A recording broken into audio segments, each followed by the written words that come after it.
Donc bonjour. Alors on a 20 minutes de retard, donc je vais faire très rapide parce qu'en réalité j'ai deux messages essentiellement. Alors les ostéocondensations chez l'adulte, c'est beaucoup plus facile que chez les enfants. D'abord parce que souvent ils peuvent arriver avec un diagnostic déjà fait, donc c'est le plus simple. Et puis parce que la prise en charge est aussi, il me semble, un peu plus simple.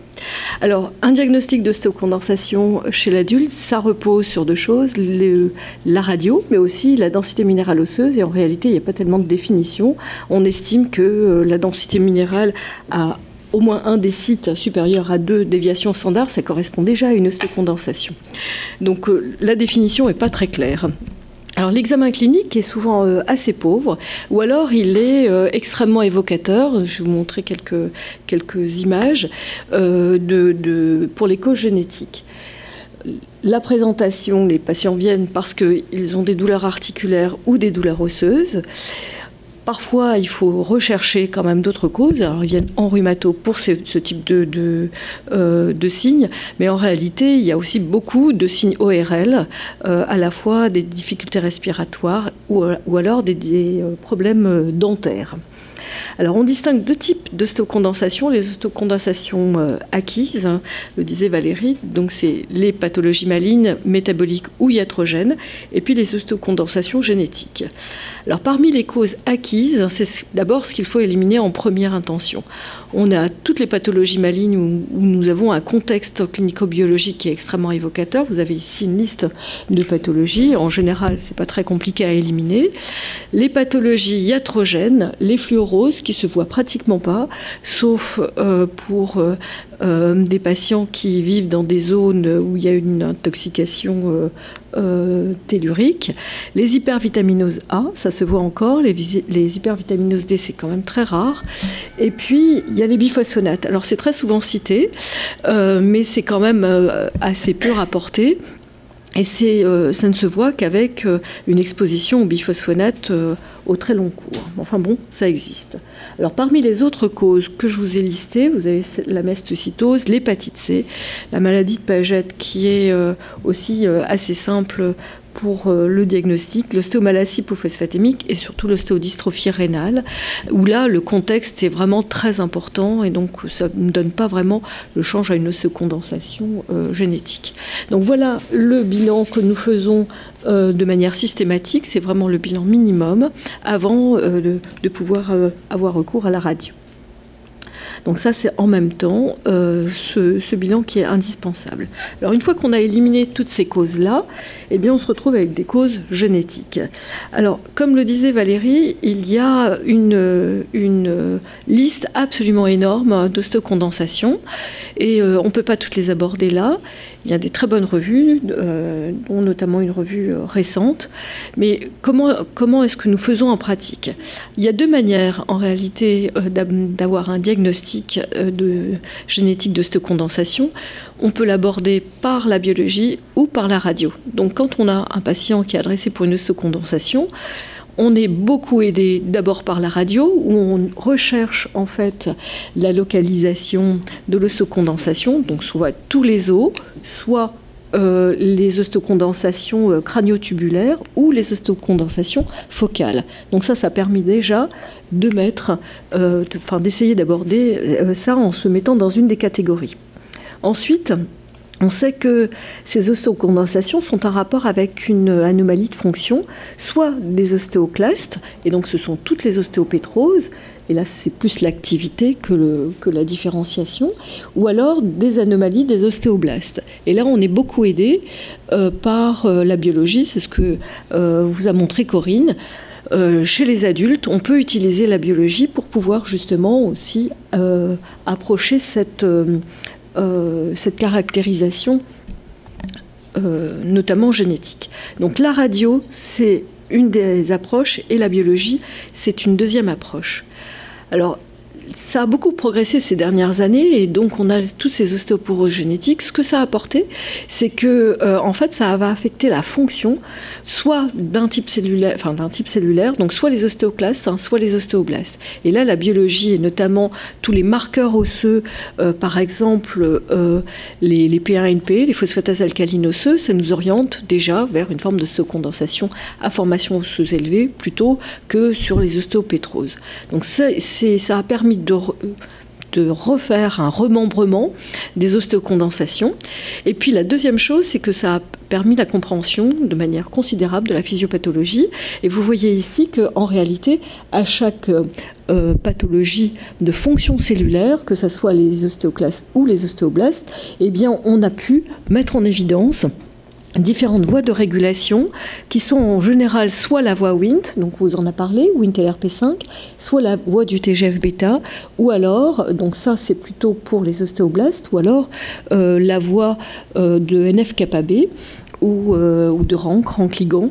Et d'ailleurs, un des apports considérables de ce type de pathologie, c'est que ce sont ces maladies rares qui ont permis de mieux comprendre aussi la physiopathologie des maladies plus fréquentes comme l'ostéoporose et la mise en place de traitements à visée antifracturaire. Alors ça, c'est très bien pour les ostéoporoses, mais ça n'a pas beaucoup aidé pour les ostéocondensations, à partir de quelles c'est parti. Alors, le troisième point que je voudrais aussi aborder, c'est le fait qu'en réalité, ça nous permet aussi de mieux comprendre que dans ces pathologies, contrairement aux autres, il y a une rupture du couplage résorption-formation. Et ça nous permettra peut-être de mieux comprendre quelles sont les molécules de dialogue à cibler, notamment dans les ostéocondensations. Alors, je ne vais pas refaire la totalité des pathologies ostéocondensantes, mais plutôt celles que nous voyons, qui sont en réalité les plus fréquentes et les problèmes de prise en charge que cela pose. Alors, l'ostéoporose dominante de type 2, c'est donc ADO2, c'est la pathologie la plus fréquente que nous voyons. Donc, c'est assez facile parce que c'est une ostéocondensation. Et puis surtout, on a un aspect radiologique d'os dans l'os que vous voyez ici, donc un aspect un peu en sandwich, que l'on voit au niveau des vertèbres, mais que l'on voit aussi au niveau du bassin. Et là, avec d'ailleurs aussi un aspect identique dans les os longs. Alors ces gens-là ont une augmentation de la densité minérale osseuse, on n'est pas très étonné, mais là, ce n'est pas une augmentation de 2%, c'est uniquement, c'est un Z-score, là, qui est à plus 7. Et là, il n'y a vraiment aucun doute sur le diagnostic. C'est une maladie donc autosomique dominante avec une pénétrance qui est de 85%. En réalité, la pénétrance est très variable en fonction de l'âge. Donc vous voyez ici une image de condensation des plateaux à 12 ans, à 15 ans. Et là, au-delà de 15 ans, commence à apparaître cette image d'os dans l'os que l'on retrouve ensuite à 50 ans. Donc cette pénétrance est variable, mais elle va augmenter avec l'âge. Et très souvent, les patients atteints qui ont des enfants, dont le diagnostic n'est pas toujours réellement porté, nous poussent vraiment beaucoup à faire des explorations. Ils veulent savoir si leurs enfants sont atteints ou pas. Bon, on essaie, tant qu'il n'y a pas de signes cliniques associés, de ne pas trop explorer et d'attendre au moins 15 ans, 17 ans. Donc cette variabilité du phénotype, elle existe au sein d'une même famille et elles sont liées à des mutations du canal chlore et qui ont été identifiées dans maintenant 90% des cas. C'était avant 60%, on arrive maintenant à identifier les mutations de manière plus stricte. Alors, dans cette pathologie, l'ostéocondensation n'est pas liée à un défaut du nombre d'ostéoclastes. Au contraire, il y a beaucoup d'ostéoclastes, mais ils sont peu fonctionnels, ce qui veut dire qu'en fait, les CTX sont normaux, mais par contre, les TRAP5 sont parfois très élevés. Donc ça, c'est aussi un intérêt, indépendamment de la radiologie, d'asseoir le diagnostic. Alors, parmi les complications des ADO2, il y a essentiellement 3 types. D'abord, des complications orthopédiques, parce que ces gens font, toutes les ostéopétroses et les pathologies des ostéoclastes, ça va se traduire par des fractures, alors que les pathologies des ostéoblastes, il y a assez peu de fractures.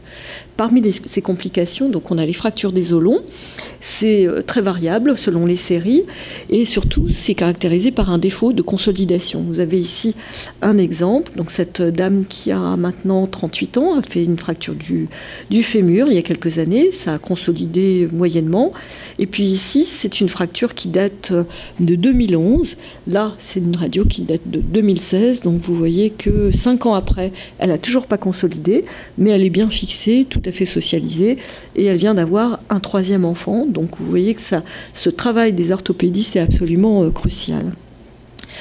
Alors indépendamment des fractures, ils vont aussi développer des pathologies plutôt rhumato, comme une arthrose. Alors on n'aime pas trop utiliser ce terme-là parce qu'il ne s'agit pas réellement d'une arthrose, mais c'est des modifications du cartilage dans les articulations, notamment portantes au niveau des hanches. Et donc là, c'est un peu compliqué ensuite à intervenir. Vous voyez ici une ostéopétrose d'un monsieur qui a un peu plus de 30 ans, qui est lui aussi absolument socialisé puisqu'il travaille, mais il a beaucoup de mal à marcher bien sûr, il a des douleurs, et là les chirurgiens tournent autour déjà depuis quelques années parce que comme vous voyez là, le montage risque d'être un petit peu difficile, et tant qu'il n'a pas de grosses difficultés à la marche, on n'intervient pas encore.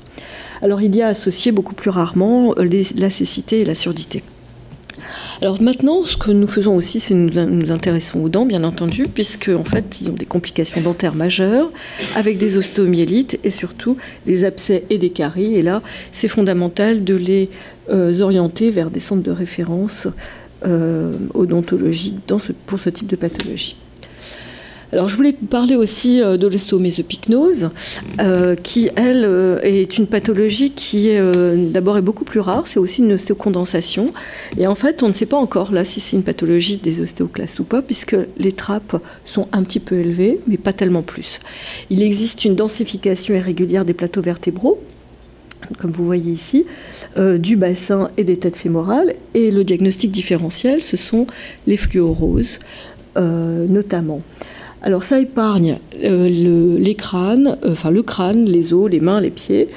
Et là, je vous le disais, les TRAP 5 sont normaux ou un tout petit peu élevés. Donc c'est probablement pas une pathologie de l'ostéoclaste, bien qu'on n'en soit pas sûr. La transmission est autosomique dominante, on ne connaît pas le gène. Et donc là, je vous ai mis les diagnostics différentiels. Donc beaucoup aidés par la radio. La pycnodysostose, on en a déjà beaucoup parlé, donc c'est une maladie de transmission autosomique récessive, donc une prévalence qui est très faible. On sait que c'est une mutation inactivatrice de la catepsinka.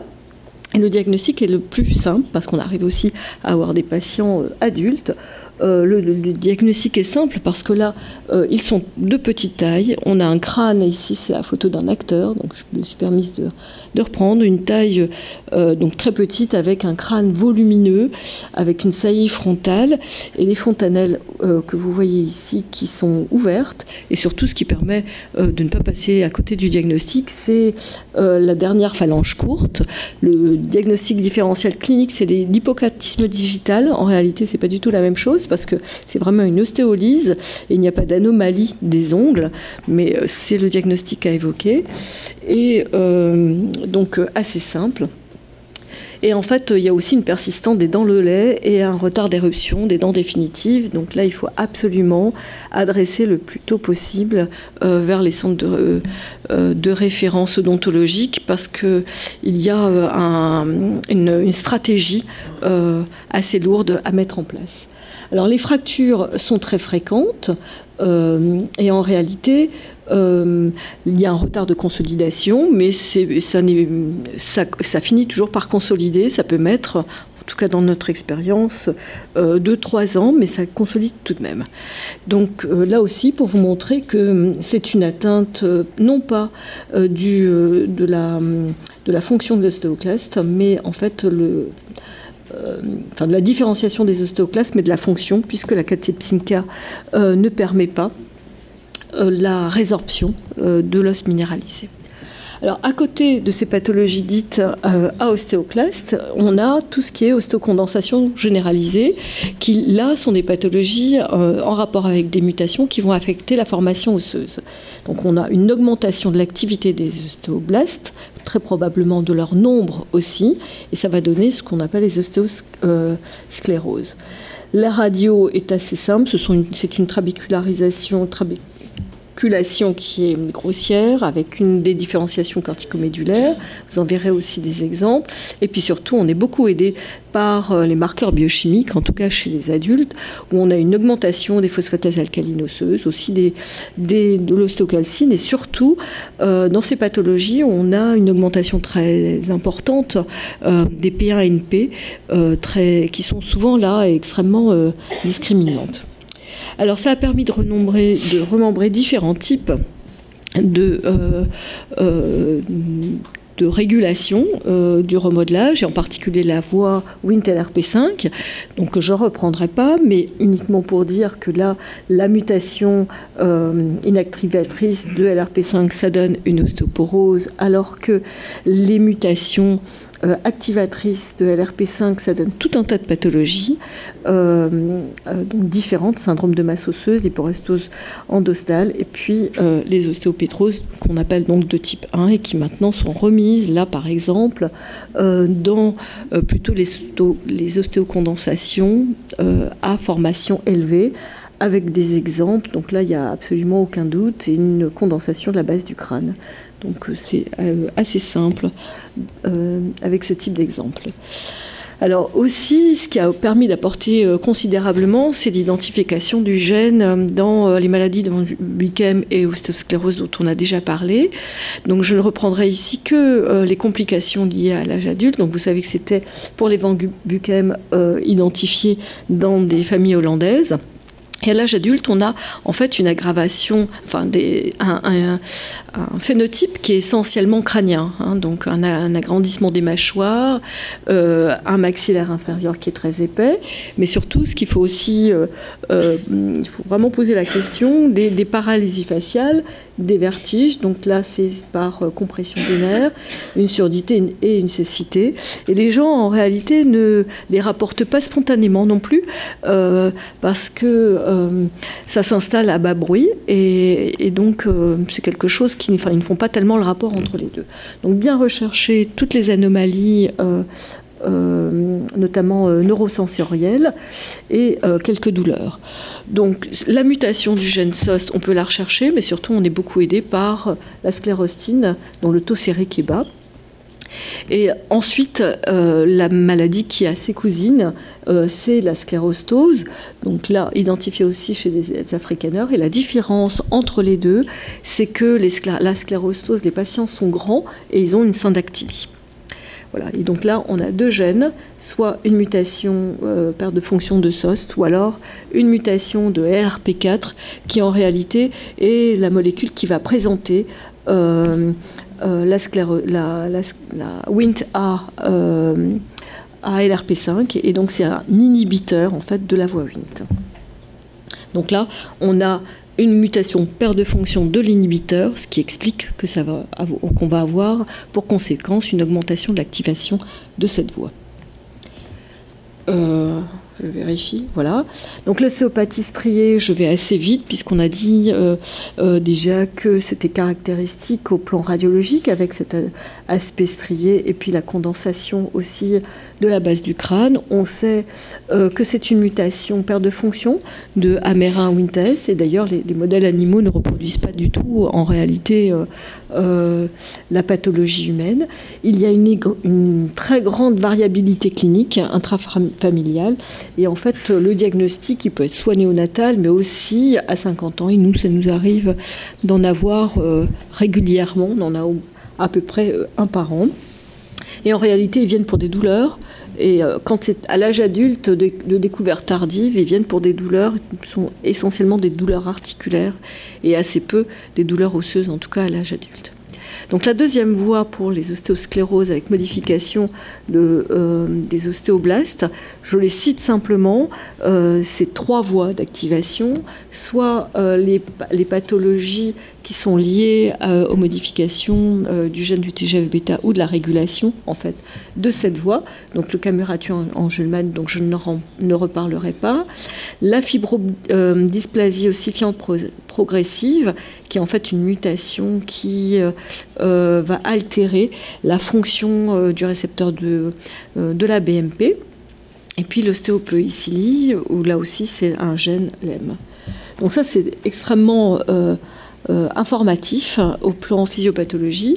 Ensuite, on se retrouve quand même avec des patients qui ont des problèmes pas uniquement osseux, mais surtout articulaires. J'insiste aussi beaucoup sur ça. Et donc là, c'est aussi important de pouvoir préserver un capital musculaire ou une mobilité articulaire avec une prise en charge qui est essentiellement rééducative. Donc la maladie de Camurati Angelman, je ne reprendrai pas beaucoup, donc des enfants, mais aussi à l'âge adulte, donc toujours un aspect longiligne, là c'est un enfant, mais les adultes aussi sont assez longilignes. Ils ont des douleurs des membres, c'est surtout des membres inférieurs, et à l'âge adulte, on fait le diagnostic essentiellement des douleurs qui apparaissent aussi assez souvent après des microtraumatismes.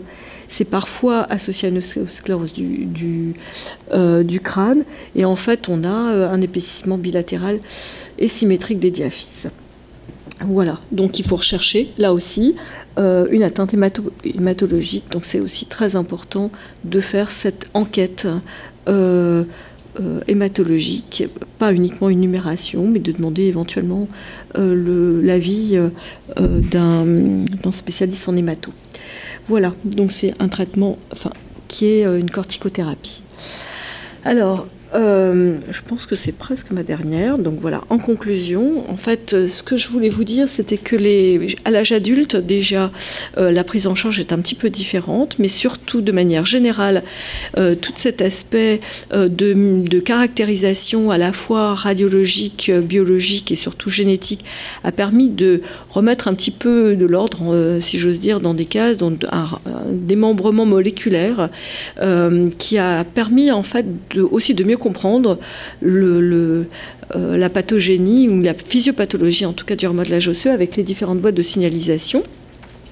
À l'âge adulte, les ostéocondensations vont générer essentiellement des fractures, mais ce sont des fractures que l'on observe dans les ostéocondensations avec pathologie des ostéoclastes, mais en réalité assez peu dans les pathologies, les ostéoscléroses, pathologies ostéoblastes. Et dans le management, en fait, il est important d'abord de maintenir un capital musculaire et une mobilité articulaire, et donc insister bien sur l'exercice physique, la rééducation, la prévention des fractures, là aussi avec les difficultés, puisque on a des difficultés orthopédiques, donc l'intervention de l'orthopédiste est absolument fondamentale, la réduction des malformations si c'est possible, et puis de bien veiller à une hygiène dentaire, un suivi dentaire.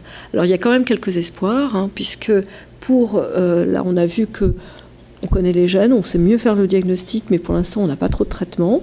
Et en réalité, il y a quand même un espoir avec les anticorps anti-TGF-bêta pour les FOP. Et puis, là aussi, une stratégie de siRNA pour les ostéopétroses, pour des patients qui ont des mutations du canal chlore. Ça a été très bien montré dans des modèles murins et avec une tentative d'essai chez l'humain qui est en cours actuellement. Voilà.